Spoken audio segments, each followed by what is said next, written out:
초하루 날이죠. 초하루 날 와서 이렇게 기도한다는 게 굉장히 중요한 날인 거 아시죠? 네. 제가 이렇게 보면은 초하루 날 와서 이렇게 기도 늘 하는 사람들 치고 집안에 아주 어려운 일이 생기는 사람들이 많지 않아요. 그리고 생겨도 그것을 잘 극복하는 그런 인연들이 잘 생기고 이렇게 하는 거 보면은 정말 특히 화엄성주님들의 가피가 늘 함께 한다라는 그런 생각이 들어요. 사람들이 가끔 우리 절에 와서 이렇게 자게 되면은 그런 말을 가끔 해요. 절에서 자면은 집에서는 막 악몽도 꾸고 뭐 가위 눌림도 있고 그랬는데 절에서 자면 그게 하나도 없대요. 네. 그래서 제가 그러죠. 절은 이렇게 호법 선신들이 다 지키기 때문에 그런 나쁜 그 기운들이 못 들어온다고 이런 얘기를 하는데, 우리가 이제 살아가면서 내 마음에 좋은 기운을 내가 유지하고 내 기운을 만들어가는 게 그 어느 때보다 좀 중요한 시점이 아닌가 그런 생각이 들어요. 특히 이제 이 음력 2월은 어떤 달이냐면은 부처님의 출가 제일이 있는 달이에요. 부처님이 출가한 날이 언제인지 아는 사람 계셔? 부처님 출가 제일. 자, 그럼 4월 초파일은 며칠이에요, 음력으로? 부처님 오신 날 언제예요? 4월 8일이고, 저 부처님이 네, 깨달음을 얻으신 날은 성도 제일은 언제예요? 성도 제일? 성도 제일을 또 우리가 절에서 열심히 안 하니까 비루자리에서 열심히 성도 제일 행사를 안 해서 잘 모르시는 것 같아요. 성도를 이루신 날은 12월 8일. 12월 8일이고, 출가를 하신 날은 2월 8일. 2월 8일. 다음 주, 오늘이에요. 목요일이에요. 그래서 이제, 우리가 이제 이 달을 맞이해서 그 부처님의 출가의 뜻을 깊게 좀 생각을 해봐야 되겠죠. 부처님께서 출가를 하지 않으셨다면 불교가 생겼을까요? 안 생겼을까요? 안 생겼어요. 출가를 했기 때문에, 부처님께서 출가를 하셨기 때문에 불교가 생겼고, 그리고 우리가 부처님 가르침을 통해서 고통에서 벗어나고 또 좀 더 지혜로운 삶을 이렇게 살게 된 거죠. 그래서 출가 제일이 굉장히 중요한 날이죠. 태어나신 것도 참 중요하고, 또 출가를 하신 것도 너무 중요하고, 또 출가를 하셨어도 깨달음을 이루지 않으셨다면은 우리 또 불교가 존재하지 않겠죠. 깨달음을 얻으셨기 때문에 아주 중요하고, 그래서 부처님의 출가 제일을 우리가 참 감사하고 또 기뻐하는 그런 마음을 가져야 돼요. 그래서 부처님께서 출가를 하실 때는 어떤 마음으로 출가를 하셨냐?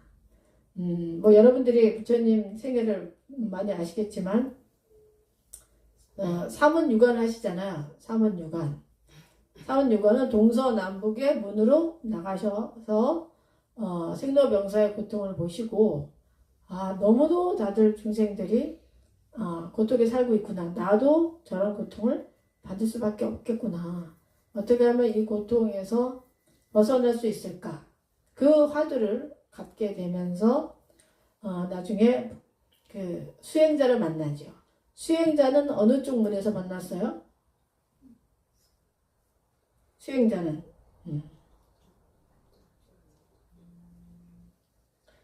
북쪽 문에서 북쪽으로 나가셨을 때 수행자를 만나면서 이런 길이 있구나.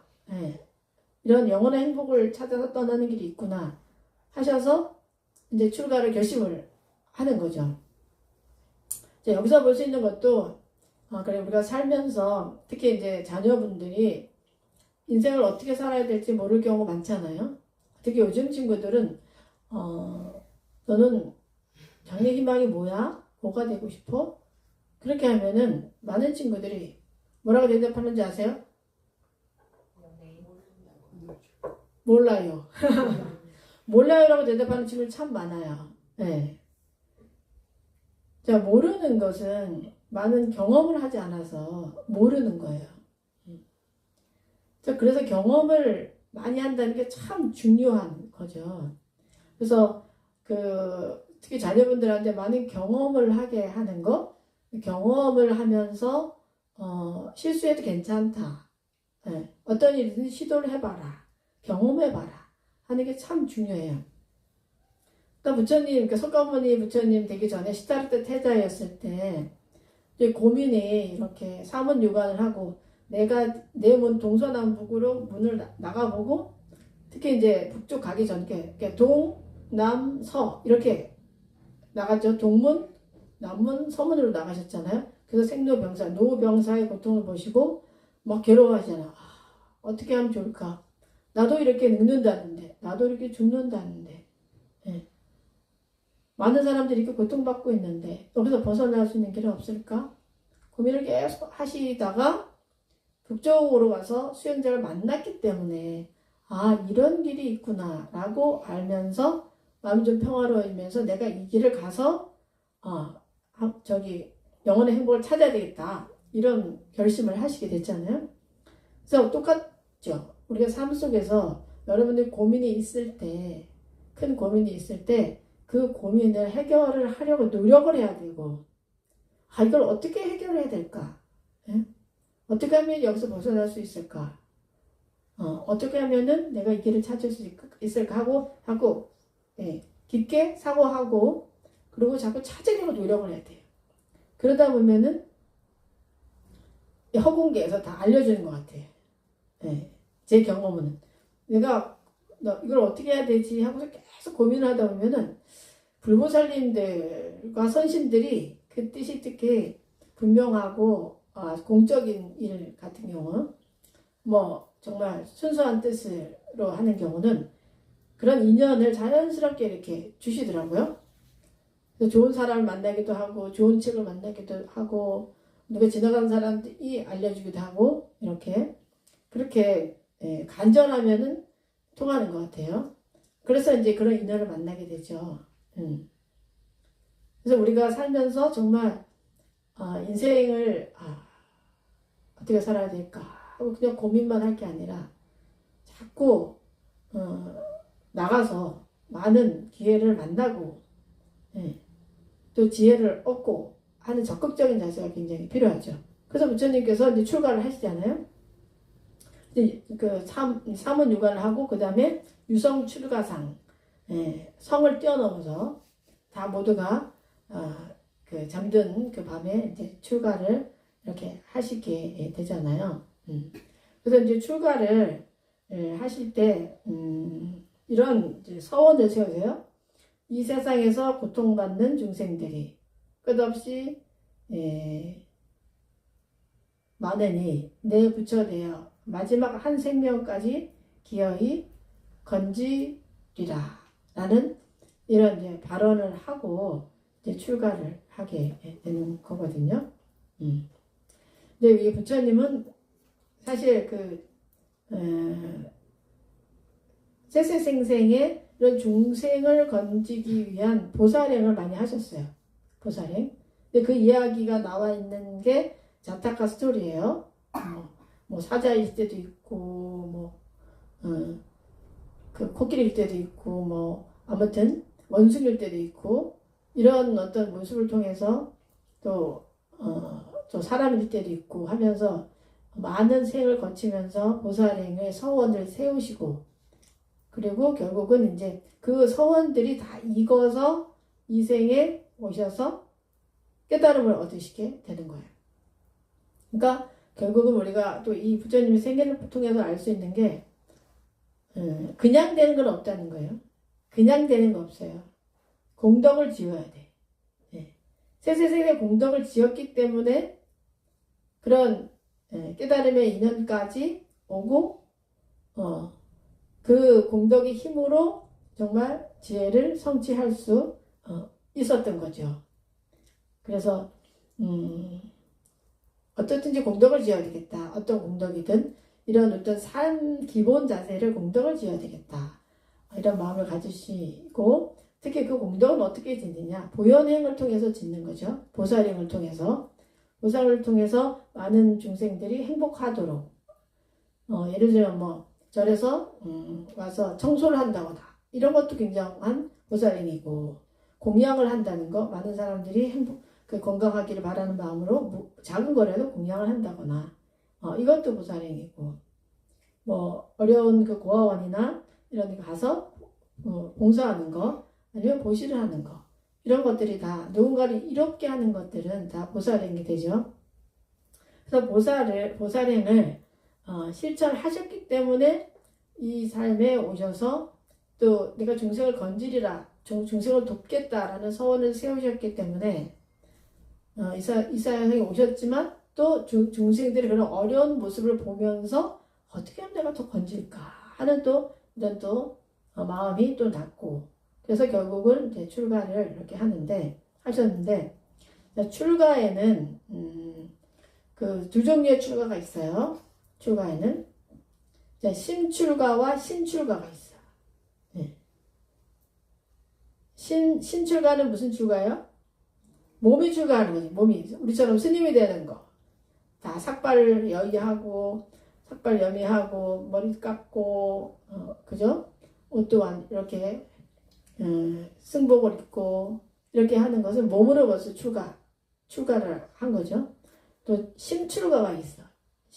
심출가는 어떤 출가일까요? 마음으로 출가하는데 마음으로 출가한다는 건 어떤 거죠? 마음으로 출가. 여러분들 뭐 출가하고 싶은 생각 가끔 들 때 있지 않습니까? 나는 출가를 생각해 본 적 있다. 손 들어보세요. 한 명밖에 없군요. 내가 다음 생에 출가를 해야지 라던가 내가 스님이 미리 불교를 만났으면 내가 스님이 되었을 텐데 나는 이런 생각을 하는 분들도 가끔 있잖아요. 근데 이제 사람들이 스님이 내가 차라리 스님이 됐으면 할 때 대부분 어떤 상황에서 그런 말을 해요? 아주 어려운 순간 만났을 때, 그죠? 이 사바세계의 향락은 다 즐기고 나서 이제 그러고 나서 어떤 어려움이 왔을 때 내가 차라리 스님이 됐었으면 뭐 이러는 그 마음을 먹는 사람들이 이제 가끔 있는데 이게 참 출가라는 것도 보면은 제가 보면 이 전생에 어떤 원령이 있어야지 출가를 하는 것 같아요. 내 전생부터 세세생생에 나는 정말 의미 있는 삶을 살겠다. 응? 나도 이렇고 남도 이런 삶을 살아야지. 어떻게 하면 모두를 행복하게 하면서 살 수 있을까? 이런 마음을 내가 연속적으로 세세생생에 좀 했으면 이 생에 딱 왔을 때 모든 어떤 상황들이 이렇게 출가를 할 수밖에 없는 그런 어떤 마음이 굳게 나는 이런 상황들 연결이 이렇게 자연스럽게 되더라고요. 근데 마음을 먹는 게 중요한데 심출가는 어떻게 해야 되냐? 스님이 돼도 몸이 출가해도 마음이 출가를 안 하면은 스님이라고 할 수가 없죠. 심출가는 어떤 마음이냐면은 보리심을 구해야 돼. 보리심. 깨달음을 내가 깨닫겠다. 누구를 위해서? 나와 중생들을 위해서. 모두를 위해서 내가 완전한 지혜를 얻겠다가 중요한 거예요. 여러분들이 살면서 어떻게 해야 될까? 이런 망설일 때가 있잖아요. 어떤 게 과연 완전한 지혜일까? 어떤 게 완벽한 지혜일까? 어떻게 하면은 정말 아주 명백한 지혜로 내가 살 수 있을까? 그런 생각을 우리가 하잖아요. 근데 사실 그런 명백한 지혜를 우리가 갖기가 어려워요. 찾기가 어려워. 이게 어떤 게 정말 지혜로운 선택일까라는 그런 갈등에 놓이게 되는데, 보리를 구한다는 것은 깨달음을 구하는 마음이잖아요.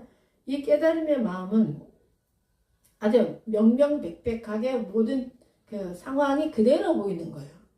아, 이거는 이렇게 해서 이렇게 해야지만 모두가 이렇겠구나 라는 것이 명명백백하게 이 인과가 역연하게 다 이렇게 보여지는 그런 상태가 깨달음의 상태라고 볼 수가 있잖아요. 쉽게 말하면 이런 거요. 물론 그 수행의 단계로 다 설명하려면 아주 복잡하지만 모든 것이 확연하게 우주에 돌아가는 원리가 이렇고 사람의 괴로운 원인은 왜 이렇고 이 괴로움에서 벗어나려면 이렇게 하고 왜 인과법이 이렇게 되는 거고 그 원칙을 명확하게 보이고 그게 확연히 보여서 특히 너와 내가 둘이 아닌 경지가 되면서 바로 내가 부처구나 라는 이런 어떤 그 부처님의 지혜와 하나가 되는 이런 경지가 될 때 깨달음을 얻을 수가 있잖아요. 그래서 위로는 보리를 구하고 아래로는 중생을 구제한다. 네. 그러니까 내가 깨달음을 얻고자 하는 게 그냥 나만을 위한 게 아니라 이 깨달음을 통해서 많은 중생들을 내가 혼란에 있는 혼돈에 있는 중생들을 내가 안내하리라 라는 그런 마음이 바로 이제 보리심을 구하는 그 마음이 되는 거죠. 그리고 특히 이제 심출가를 할 경우는 그 마음을 갖고 또 애착이 없어야 되는 거예요. 애착을 여야지 애착이 있는 한은 이 출가라고 보기가 어려운 거예요. 스님이 돼도 이 두 개를 갖지 않는다면은 진정한 출가를 했다고 볼 수가 없는 거고 여러분들도 지금 삭발은 하지 않았지만 마음으로 이렇게 보리심을 구하고 내가 애착을 끊으면 애착이라는 건 특히 가족에 대한 애착이라던가 어떤 오욕에 대한 애착이라던가 이런 애착을 내가 다 여인이고 여인은 삶을 산다. 여의고자 노력을 한다. 그렇게 한다면은 바로 여러분도 심출가를 했다고 볼 수가 있는 거죠. 그래서 가장 이상적인 거는 뭐예요? 신심출가. 다 출가. 마음으로도 출가하고 몸으로도 출가하고 이게 가장 이제 이상적인 상태죠. 그러려면 여러분들도 다 이제 스님이 돼야 되겠지만 스님이 될 수는 없죠. 그러니까 우리 그 불자님들은 나는 몸은 출가 못해도 마음은 정말 출가해야 되겠다. 이런 마음가짐으로 여러분들에게 주어진 그 삶 동안에 내가 보리심을 구하고 보리를 구하고 또 중생을 할 수 있는 한 중생을 구제하고 그리고 내가 애착을 끊어야 되겠다. 근데 결국은 그게 내가 자유로워지는 길이거든요. 애착이 있으면 자유로워지기가 참 어렵습니다. 그게 어떤 애착이든 내 몸에 대한 애착이든 감정에 대한 애착이든 내 사고 견해에 대한 애착이든 사람에 대한 애착이든 다 애착 때문에 집착 때문에 우리가 괴로움에서 벗어나지 못하는 거잖아요. 그래서 애착을 내가 내려놔야 되겠다. 내가 애착을 내려놓으면 화날 일이 별로 없어요. 우리 아이가 뭐 말을 안 들어도 아이고 그래 애착을 내려놓자. 저러다 말겠지. 이렇게 그런 어떤 좀 시각을 여러분들이 편안하게 할 때 여러분들이 행복해지면서 또 여러분 가정이 행복해지면서 좀 더 좀 큰 눈으로 온 세상을 볼 수 있게 되는 거죠. 그래서 오늘은 특히 이제 출가 제일을 맞이해서 부처님께서 출가한 뜻을 우리가 다시 한번 새기고 나도 부처님처럼 출가를 해야 되겠다. 몸은 출가를 못해도 마음으로라도 내가 출가를 해서 진정 부처님이 이 세상에 오신 그 뜻을 나도 헤아려야 되겠다라는 그런 생각을 좀 하시면 좋겠어요. 부처님께서 오신 게 우리를 이롭게 하기 위해서 오셨고, 또 이롭다는 건 뭐냐? 고통에서 벗어나는, 내가 고통에서 벗어나게 해주러 부처님은 그런 원력으로 이 세상에 오셨잖아요. 그 부처님은 법신 그 자체잖아, 원래. 법신 그 자체인데 사람의 몸을 빌어서 이 세상에 오셔서 우리에게 행복으로 가는 길, 고통스럽지 않는 길을 알려주러 그 인간으로서 그 과정을 몸소 보이시면서 우리에게 눈을 열어주신 거란 말이죠. 그 뜻을 다시 한번 새기면서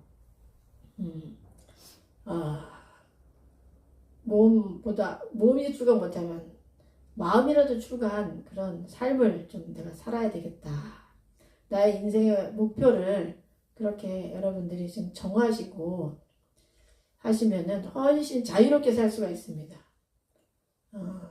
특히 뭐 경제적인 거에 우리가 많이 매여 있지만 경제적인 것 또한 뭐 돈에 대한 어떤 애착도 좀 내려놔야 되겠죠. 내려놓을 때 더 자유로워지잖아요. 네.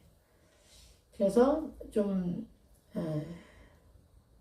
서원을 세우셔야 돼요, 여러분들이. 오늘 조합이 오셨으니까 서원을 세우시고 나는 정말 깨달음을 구하러 완전한 지혜를 얻기 위해서 살 것이며 애착을 내려놓음으로써 부처님께서 이 세상에 오신 뜻을 나도 함께 하리라. 네, 부처님께서 그 길을 나에게 보여주시러 오셨구나. 그리고 출가를 하셨구나. 나는 이런 마음을 좀 갖고 한 달 동안 열심히 잘 살아주시면 감사하겠습니다. 네, 그리고 이제 공지사항을 말씀드리면은 저희가 4월 12일 날 사찰순례를 갑니다.